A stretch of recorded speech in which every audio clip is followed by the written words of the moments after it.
I'm Toni Williams, and this is Brooklyn Savvy.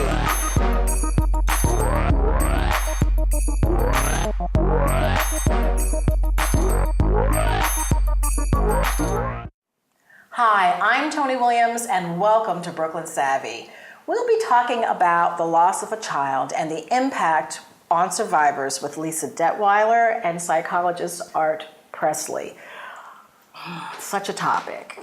So Lisa, first of all, thank you so much for coming on and sharing what I know has to be a really painful memory. But for our viewers and also for the panelists, if you could just share with us what happened in the case of your daughter. And her name? Certainly, Grace. Grace. That's Grace Gallagher Detweiler. Grace was about 2 years old when she seemingly was slowing down. She had what I thought was a cold. Took her to the pediatrician, and the pediatrician felt like her liver was distended and thought maybe she had a ruptured appendix or something, and we went straight to Cornell and found out that she did not have a ruptured appendix, that actually her heart was about the size of her chest cavity. It was later shown that she had a rare type of glycogen storage disease, which is the process by which your body utilizes sugar. And her heart was laying down sugar over her heart muscle, so her heart had become flabby and useless. The medical community hadn't really seen this type of glycogen storage disease before. They'd only seen it in pigs. So she was an anomaly that way. We were transferred to Columbia and lived there for about a month, and Grace had a heart transplant. And heart transplant is a huge deal. Not only is the surgery something to get through, but then you live a life of anti-rejection drugs and biopsies on a weekly basis, 3-4 trips to the hospital every week just to make sure everything's going okay.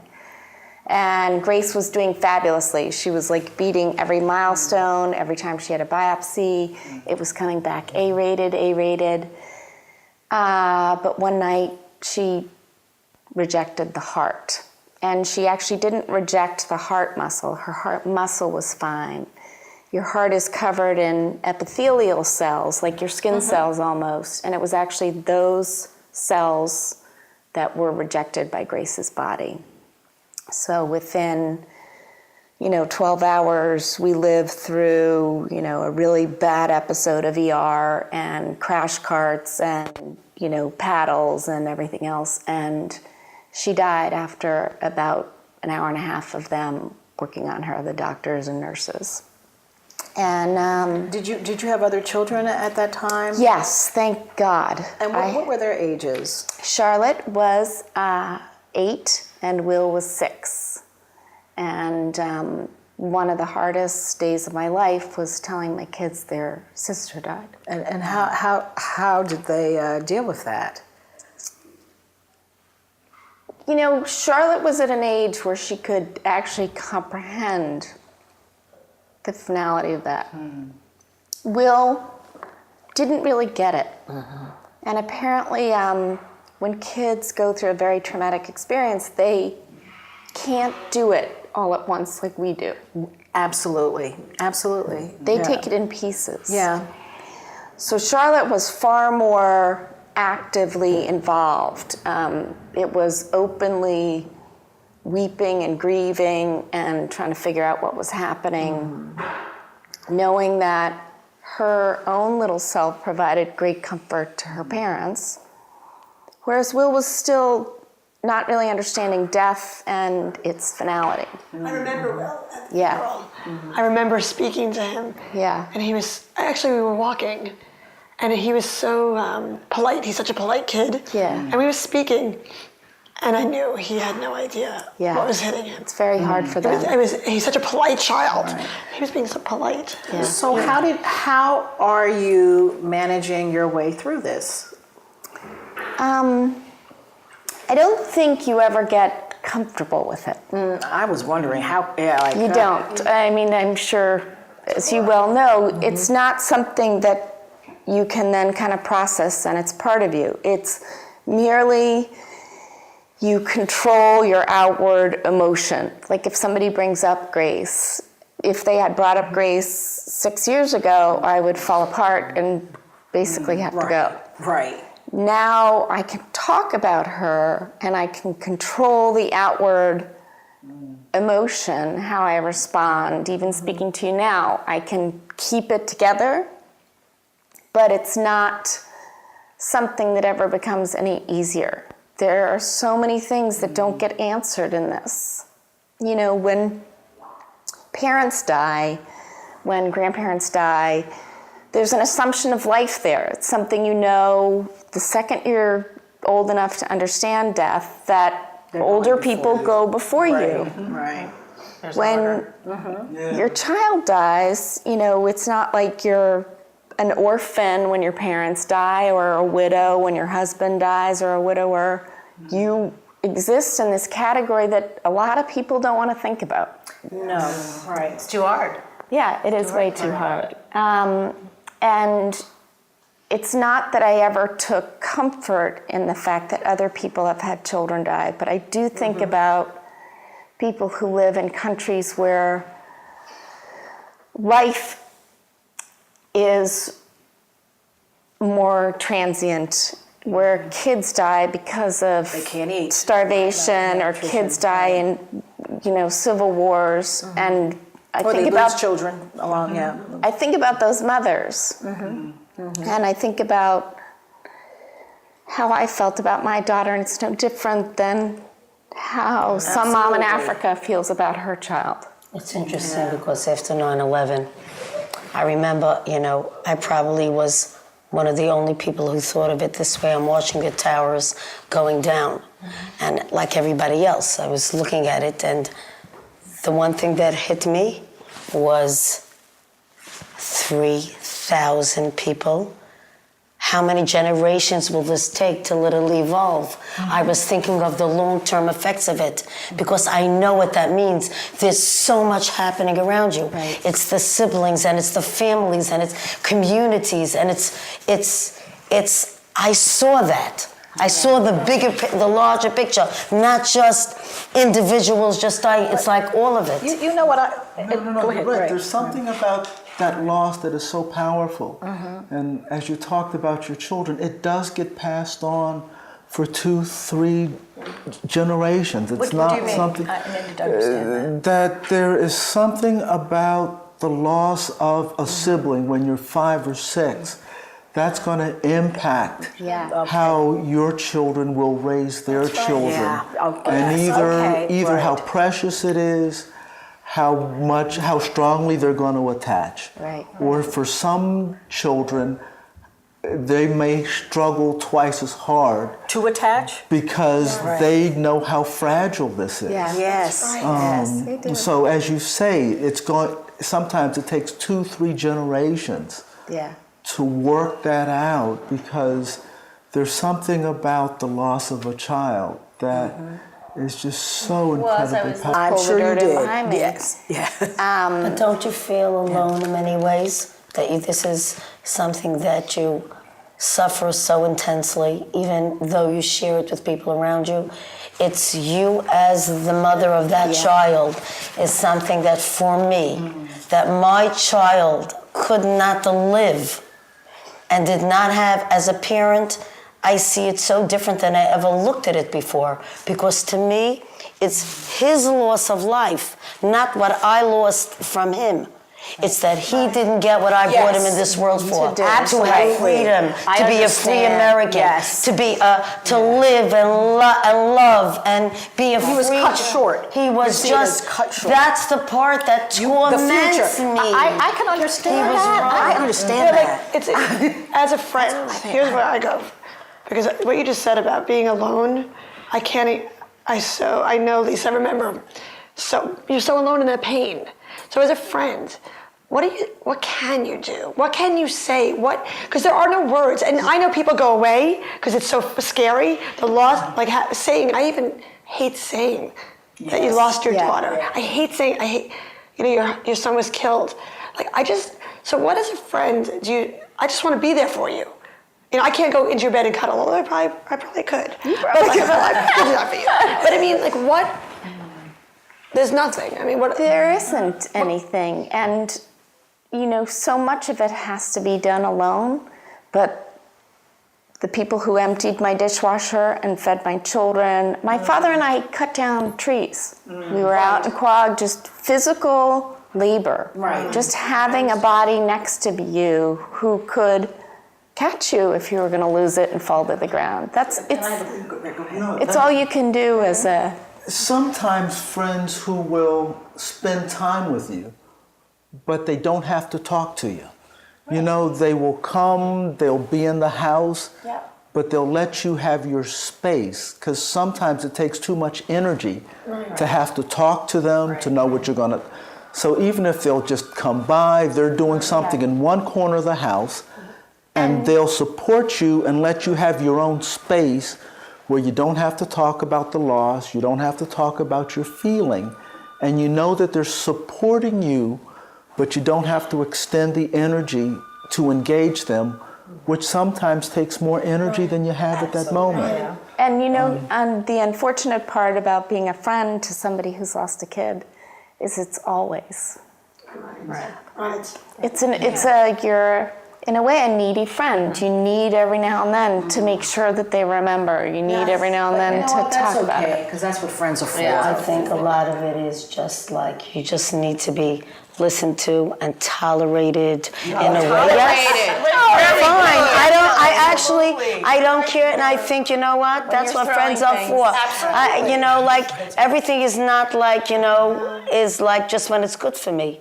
Friends are, it's like, you know, just stand by you, and we have our bad, you don't always have to apologize for it. Right. We need to know that, like, there are some really, and I don't find that it's necessarily on an anniversary or on a birthday, or today is my birthday. It's not days like that Happy it's, birthday. Thank you. I find that it could be any place, it could be someplace. For me, it could be a day in the spring. It was just the other day when I walked out and I smelled the flowers. And my son was murdered on March 1st.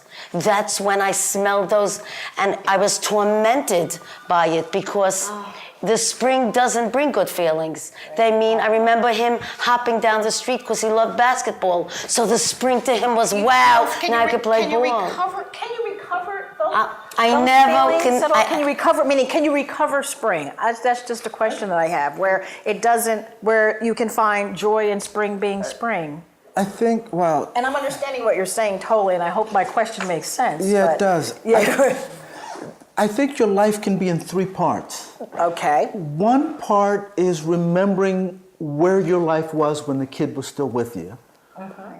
I think there's another part of your life that still lives in that place that remembers the pain of when you lost a child. And for a lot of parents, they don't want to give up the pain because a part of that is losing the child. I was right. And I think that for some parents, as you were saying, it's 5-10 years just to be able to talk about the child before you can do that without having it blow you out of the water. Yeah. And some parents are impatient with themselves because they're thinking, it's been 5 years, why can't I talk about it without having it reduce me to tears? Mm-hmm. And then, as some of you are saying, it's trying to find that creative engagement, whether it's joining foundations, being part of how am I going to take care of other people, maybe it's a political cause, maybe I can engage other parents. So whether it's a creative act, it's a political movement, maybe it's counseling other parents, but sometimes that's 10, 15 years down the road. We're going to need to break, and we're going to talk about what you've spoken about right after. Brooklyn Savvy is a show of women talking about issues that are important to women. And that's why I have a panel of women that I think reflect the thoughts and feelings of everyday women living in Brooklyn. I was born a fighter, you know, and that's possibly what you see, but I was not born secure. I was bashful, afraid to speak up, and I just said, you know something, you've got to get away from this. So what I would say to young women today is to say yes to things that you're afraid of, and say yes to those things that you may be insecure about, because you'll get through it, you'll learn, and you'll get better. That's my belief. I think some people find different ways of connecting to the world. Absolutely, I understand. I think that at times people need to find a way, some people need to find a way to connect and to kind of memorialize their child. And they do that by connecting their child's life through what they're doing out in the community. Now, Devora, you're an example of someone who has channeled, your energy into activism. But could you first share with us the story about your son, Ari, and then what your journey has been? It's hard to condense it, but I will try to do it. My son Ari was 16 years old when he was murdered, crossing the Brooklyn Bridge. He was in a bus with other students, with his friends, and the van was shot at because he was identifiable as a Jew. So it's a hate and crime. It wasn't a hate crime. It was actually terrorism. Oh, terrorism. Because he was murdered for a political reason. Oh, I see. So that's what Yeah, constitutes the difference. Yes. right, terrorism versus a hate crime. Although, in order for something to be terrorism, it's always from hate has to start. So Right. it's Yes, included yes, in that. right. Well, but for me, Ari was, how do you go from one day, having this child with you, you're 6 foot tall, size 13 and a half sneaker, basketball player, beautiful child, all-American, happy-go-lucky kid, your oldest child in your family, to all of a sudden getting a phone call that's telling you, well, your son was just shot. And it's like, it's surreal, right? You almost don't believe it even happened. I still Right. relive that moment of that phone call. This didn't really happen. And you just, it's like the terror still lives in my heart. I feel it as we're sitting here today and we're discussing it. I actually feel that horrible, horrible feeling of terror that came through me when I got that call telling me. And my brother came to my office and he said, "Where is Ari now? Tell me he's sleeping at home." And he's still in bed. And I'm looking at him. I don't know what on earth. And I just remember that, like, nobody in my office would look me in the eye. Everybody knew. And I started to yell, "Where is?" And nobody would say. It was like Karen was saying, everybody moves away from you. And my brother is saying nothing to me. And I walked home and I see an ambulance sitting in front of my house. And I knew something, but I couldn't even imagine what. It was something that I just couldn't fathom in my mind could ever infiltrate my life. It's and tainted in a way, the innocence. The innocence is gone. And I began what you to think just life is. Scream. The safety. Right. Oh, it was, and then you go and you see your child with his feet, and I'll always talk about his feet. The bed in the hospital wasn't big enough for him, and they were sticking out his long legs with those large feet, and he's laying there brain dead, and it just, it's just something that you can't put this away and pack it away. But you became so empowered by this. It's interesting what happened to me. Most of it I was forced into. How I was forced into, I didn't even have time to grieve. I still haven't had the time for it.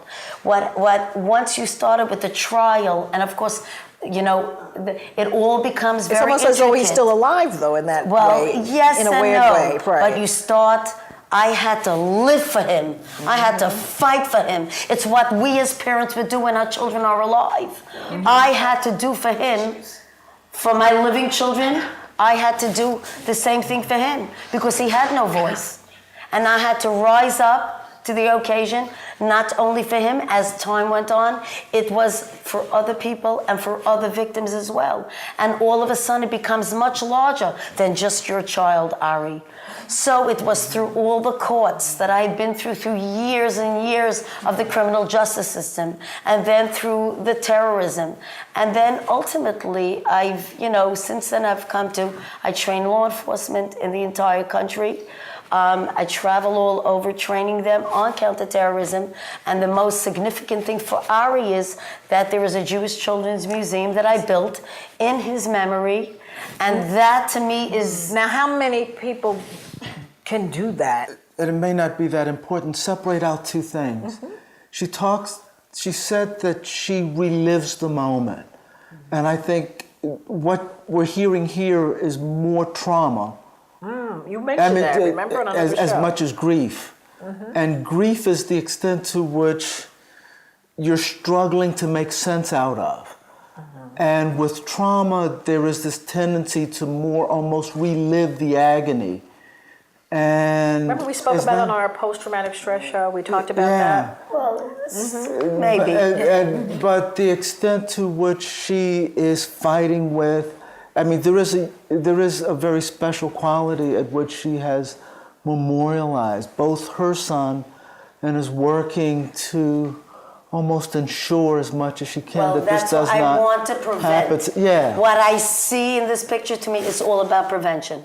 Yeah. I feel like every single person we save, oh my God, it's that agony and suffering that you're saving forever after. To me, that's there's some special quality, or is it a special quality that Devorah possesses, that you took your grief and transformed it to that level? Because I'm not sure, I know there might not be many parents that might take that particular approach, but it's fantastic that you're able to. And I don't want those who can't to feel guilty, but because, first of all, I try to empower other people by telling them everybody can do it, and you should. I feel like it'll give them, but I will say to you, don't think this was easy. I stood on lines for hours. I pounded the pavement. I knocked on doors. I never slept. Did the other sibs feel at all neglected during this time period? Actually, it's an interesting thing. I think it was up and down. Most of them felt like they wanted me, because what is very significant, and it's in something that you even said, it really does matter when a sibling dies, as an adult or as children. Ari was the oldest, but all his siblings were living. Have other children. We're all living in the house with him at the same time. So it's very significant, because a piece of them, this was happening to them at the same time. So actually, me fighting for Ari they felt protected, actually. Right, that you were fighting for them as well. That's how they saw that. In fact, one day I almost was ready to practically give up. And I still will remember, and those words keep repeating. One of my children, my daughter, said, "But Mommy, you can't give up. We have to do this for Ari." This was a little girl telling it to me.